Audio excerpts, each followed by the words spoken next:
saya dari 12 MIPA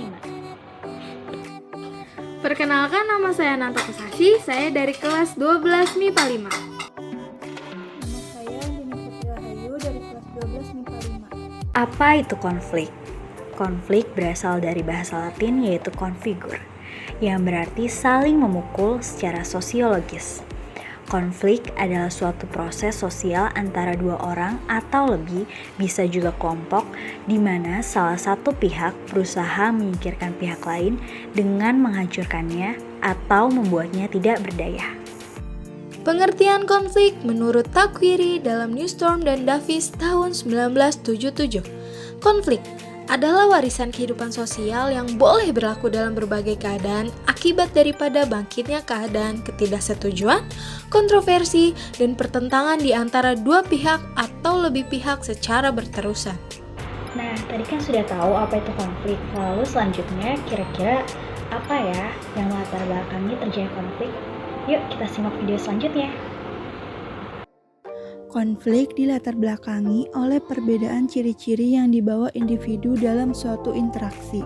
Perbedaan-perbedaan tersebut diantaranya adalah menyangkut ciri fisik, kepandaian, pengetahuan, adat istiadat, keyakinan, dan lain sebagainya.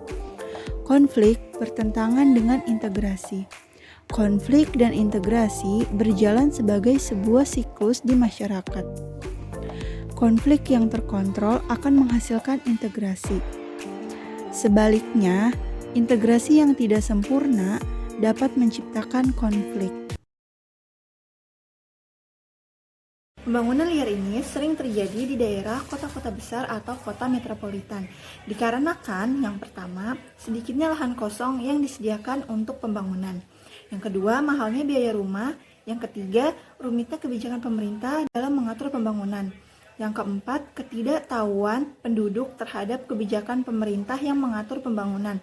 Yang kelima, adanya oknum-oknum yang tidak bertanggung jawab yang menyelewengkan peraturan. Yang terakhir, ketidakpedulian pemerintah dalam menata kota.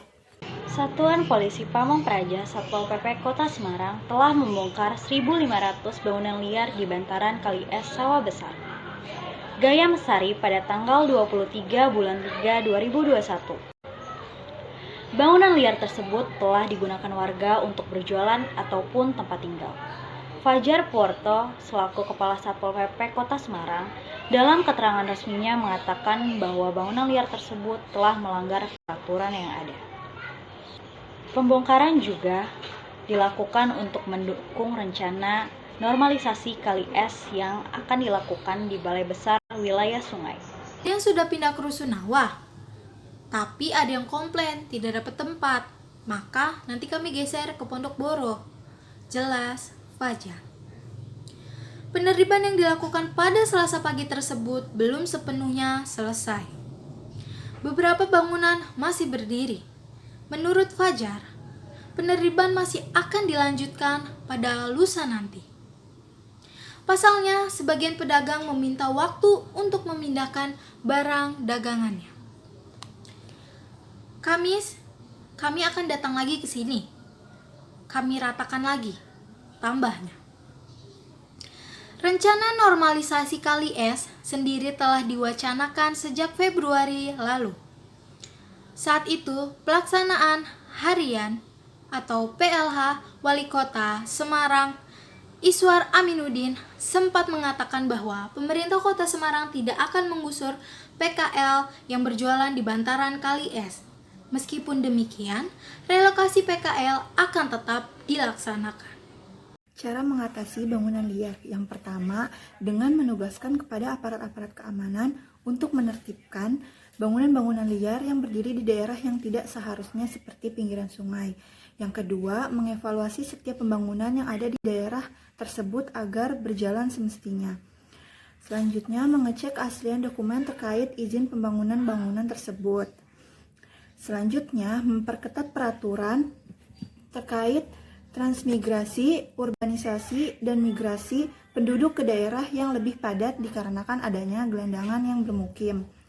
Yang terakhir, memberikan edukasi terhadap penduduk sekitar terkait pembangunan liar. Jakarta. Kepolisian Resor Tangerang Selatan menangkap 18 orang yang terlibat tawuran di kawasan Tangerang Selatan. Dalam kurun waktu sepekan, 3 peristiwa tawuran antar kelompok pemuda pecah di masa pandemi virus corona COVID-19 ini dan mengakibatkan 2 orang tewas. Kami mengungkap 3 peristiwa tawuran yang mengakibatkan 2 orang meninggal dunia, ujar Kapolres Tangerang Selatan AKBP Iman Setiawan pada Rabu 20 April 2020. Menurut Iman, peristiwa tawuran itu pertama terjadi di kawasan Graha Raya depan Ruko Fortune, Serpong Utara, sekitar pukul 3 waktu Indonesia bagian Barat, Minggu 19 April 2020. 1 orang meninggal dunia dalam peristiwa ini. Kedua, di Jalan Jombang Raya, tepatnya di depan perumahan Villa Gunung Lestari, pukul 1.30 waktu Indonesia bagian Barat, Kamis 23 April 2020. Seorang remaja berinisial RR tewas setelah sebelumnya diteriaki gangster oleh kelompok lawan. Di depan Masjid Sabilal Muhtadin, Jalan Raya Cisauk 8, Kampung Cisauk Kaler, Desa Situgadung, Pagedangan, Kabupaten Tangerang, sekitar pukul 23.30 waktu Indonesia bagian Barat, Jumat tanggal 24 April 2020. Kami tangkap 15 tersangka dewasa, 3 tersangka anak-anak, dan 9 diantaranya kita kembalikan ke orang tuanya. Tapi proses hukum tetap jalan karena sebagian kita kenakan undang-undang kekarantinaan kesehatan, ungkapnya. Menurut Iman, para pelaku mencari lawan atau janjian melalui media sosial. Kemudian pada saat tawuran disiarkan secara live. Tujuannya dan motifnya yaitu untuk menunjukkan eksistensi kelompoknya. Motifnya adalah aktualisasi diri. Aktualisasi kelompok dengan memanfaatkan situasi saat ini. Mereka mengajak kelompok lain tawuran, katanya. Polisi menyita sejumlah senjata tajam berupa celurit, sambit, dan kain sarung yang dililit berisi batu. Nah, akibat perbuatannya ini, para pelaku dijerat pasal 170 KUHP terkait secara bersama-sama melakukan kekerasan terhadap orang dan barang. Sebagai pemuda, harusnya bisa lebih bijak lagi. Jika ingin menunjukkan eksistensi kepada banyak orang, maka tunjukkanlah prestasi, bukan menunjukkan kemampuan yang hanya dapat merugikan orang lain. Karena semua orang punya hak untuk merasa tenang dan aman. Jika kalian pemuda melakukan tawuran, maka sama saja kalian sudah melanggar hak orang untuk mendapat ketenangan dan keamanan.